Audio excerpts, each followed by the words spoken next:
السلام عليكم ورحمة الله وبركاته. دوت لبن حوالي 3 كيلو لبن جاموسي بروبه وبعمله جبنة في البيت. طبعا انا ما بشتريش جبنة من بره ولا بشتري سمنة من بره، طبعا بعمل الزبدة طبعا في البيت هنا وبعمل الجبنة في البيت زي ما حضراتكم شايفين. ده لبن طبعا انا حطاه عشان هروبه وهعمله جبنة ان شاء الله باذن الله. لما اجي احطه في الحصيرة بتاعه الجبنة هصوره معاكم وهنزله على القناة وهتشوفوه بمشيئة الله. يا رب كده اللي شايفني بقى يصلي على النبي كده ويعمل لي كومنت حلو كده. انا عايزه القناه تكبر، قناتي اسمها هاني من البيت ان شاء الله بمشيئه الله كده باذن الله. هبقى معاكم ان شاء الله كل يوم، اي حاجه هعملها هصورها معاكم.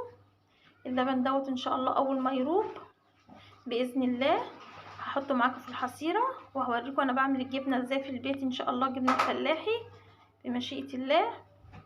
يا رب اللي شايفني كده بقى يعمل لي كومنت حلو كده. وانا عايزه القناه تكبر، القناه لسه صغيره كده اسمها هاني من البيت. يا ريت كل اللي شايفني كده يصلي على النبي ويعمل لي كومنت حلو كده.